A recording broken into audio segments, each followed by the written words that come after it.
গিয়েছিলাম যাত্রা দেখতে। ফিরতে ফিরতে এত রাত হবে বুঝতেই পারিনি।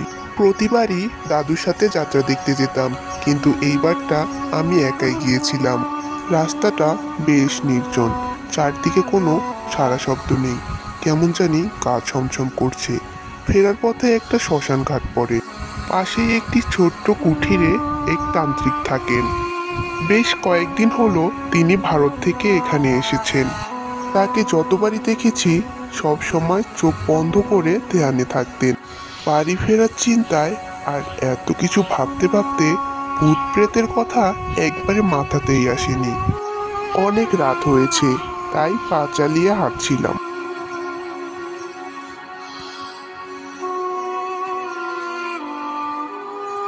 ওখানেই দাঁড়া, সকাল হওয়া পর্যন্ত এইখানেই থেকে যা। কি ব্যাপার, উনি আমাকে দাঁড়াতে বলছেন কেন? যাই হোক, অনেক রাত হয়েছে, এখন আর দাঁড়িয়ে সময় নষ্ট করা যাবে না। তাড়াতাড়ি পা চালিয়ে বাড়িতে যেতে হবে। তান্ত্রিকের কথায় কান না দিয়ে পা চালিয়ে বাড়ির দিকে যাচ্ছিলাম। এমন সময় হঠাৎ করেই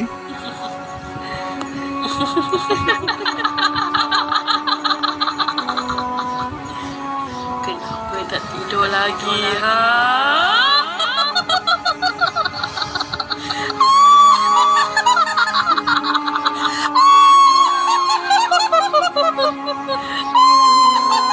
চোখের সামনে এরকম ভয়ানক দৃশ্য দেখে আমার পুরো শরীর বরফের মতো ঠান্ডা হয়ে গিয়েছে। হাত পা নড়ানোর মতো শক্তিটুকুও পাচ্ছিলাম না। হঠাৎ মনে হলো কয়েকটা ছায়ামূর্তি পিছন থেকে আমাকে ডাকছে। এমন ভয়ানক দৃশ্য কখনো দেখতে হবে তা আমি কখনো কল্পনাও করিনি। ভয়ে আমার গলা শুকিয়ে কাঠ হয়ে যাচ্ছে। মনে হচ্ছে এই বুঝি প্রাণটা বেরিয়ে গেল। এমন সময় কিছু বুঝে ওঠার আগেই সেই অতৃপ্ত আত্মাটি তার দু হাত দিয়ে আমার গলা চেপে ধরে উপরে তুলে নেয়। আর সেই ভয়ঙ্কর হাসি।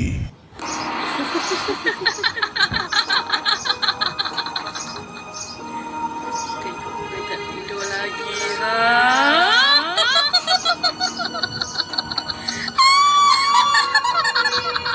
ছেড়ে দে, ছেড়ে দে বলছি ওকে, না হলে খুব খারাপ হয়ে যাবে। তান্ত্রিকের কথা শুনেই সে আমাকে ফেলে দেয়, আর সেই মুহূর্তেই সেখান থেকে পালিয়ে যায়। আপনাকে অনেক ধন্যবাদ আমার প্রাণ বাঁচানোর জন্য। তোকে বলেছিলাম না দাঁড়িয়ে যা, আবার কথা শুনলি না। তুই এখনো নিরাপদ না। ওকে আমি কিছুক্ষণের জন্য তাড়াতে পেরেছি, সে আবার আসবে। এখন তুই চল আমার সাথে, ভোরের আলো ফোটার পর বাড়িতে যাবি। আমি আর কোনো কথা না বাড়িয়ে চুপচাপ তান্ত্রিকের সাথে তার কুঠিরে চলে গেলাম। কুঠিরের এক কোণে তান্ত্রিক চোখ বন্ধ করে ধ্যান করছে, আর এক কোণে আমি গুটিসুটি হয়ে বসে আছি। কথা বলার শক্তিটুকুও পাচ্ছিলাম না। এমন ঘটনার সম্মুখীন হব তা কল্পনার বাইরে ছিল। আর কেই বা সে, কেনই বা আমার ক্ষতি করতে চায়? এরকম অনেক প্রশ্ন মাথায় ঘুরছে, কিন্তু জিজ্ঞেস করার মতো সাহসটা পাচ্ছি না। একবার সাহস করে বলেই ফেললাম। বলছিলাম যে সে কে ছিল, আর কেনই বা আমার ক্ষতি করতে চায়? কিছুক্ষণের মধ্যেই ভোরের আলো ফুটে যাবে। দিনের বেলা ও তোর কোনো ক্ষতি করতে পারবে না। তারপর তুই বাড়িতে গিয়ে তোর দাদুকে বলবি সে আবার ফিরে এসেছে, তাহলেই তিনি সব বুঝতে পারবেন। তান্ত্রিকের কথা শুনে আর কোনো কথা না বাড়িয়ে সেখানেই বসে থাকলাম, দিনের আলো ফোটার অপেক্ষা। সকাল হতেই বেরিয়ে পড়লাম বাড়ির উদ্দেশ্যে। রাতের ঘটনাটা মনে পড়লেই এখনো ভয়ে হাত পা ঠান্ডা হয়ে যায়। কি রে, সারা রাত বাড়ি ফিরিসনি কেন? কোথায় ছিলি সারা রাত? এ কি, তোর গলায় এরকম দাগ কোথায় থেকে আসলো? গিন্নি, তাড়াতাড়ি তাবিজ বের করো, সে আবার ফিরে এসেছে। আমি কিছু বলার আগেই দাদু সব বুঝতে পেরে যায়। আর আমি আমার সাথে ঘটে যাওয়া সব কথা দাদুকে খুলে বলি। এরপর আমি জানতে চাইলে দাদু আমাকে সব ঘটনা বলতে থাকে। আমার দাদা ছিল এই এলাকার জমিদার। সে ছিল খুব অত্যাচারী জমিদার। তার অত্যাচার থেকে এই এলাকার কেউ রক্ষা পেত না।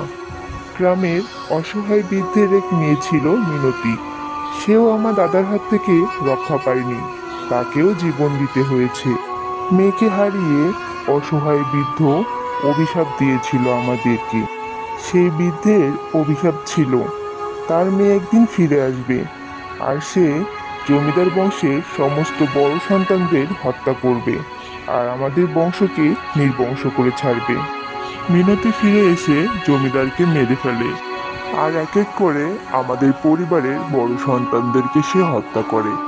তোর বাবা ছিল আমার বড় ছেলে, তাকেও বিনা অপরাধে প্রাণ দিতে হলো। এখনো তোর পিছনে লেগেছে, কিন্তু আর না, আর এরকম মৃত্যুর খেলা চলতে পারে না।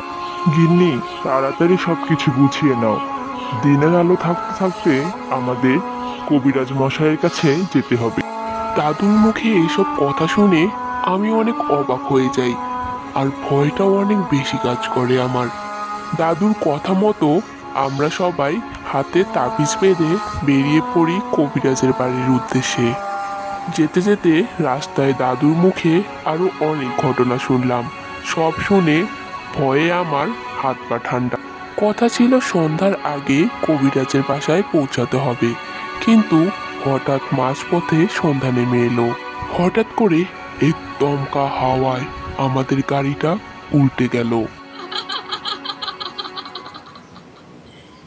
Kenapa tak tidur lagi, ha? তুই আবার এসেছিস? চলে যা, চলে যা বলছি। আর কত প্রাণ নিবি? আর কত নিরপরাধী মানুষের প্রাণ নিবি তুই? এখনো তো আমার প্রতিশোধ নেওয়া পূর্ণ হয়নি। আমি কোথাও যাব না। তোদের বংশ ধ্বংস করে তারপর আমার শান্তি মিলবে। হঠাৎ করে উপর থেকে একটা মাথা পড়ল নিচে।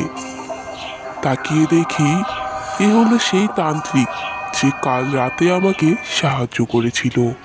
আমাকে সাহায্য করার জন্য মিনতির আত্মা তাকেও মেরে ফেলেছে। এদিকে আমাদের গরুর গাড়িতে করে যে লোকটি নিয়ে এসেছিল তাকেও ধরে তার শরীর থেকে মাথাটা আলাদা করে দেয়। কি নৃশংস হত্যা! আমাদের শরীরে কবিরাজের দেয়া তাবিজ ছিল জন্য সে আমাদের কোনো ক্ষতি করতে পারেনি। আমি এখন চলে যাচ্ছি, কিন্তু আমি আবার আসবো, আবার আসবো।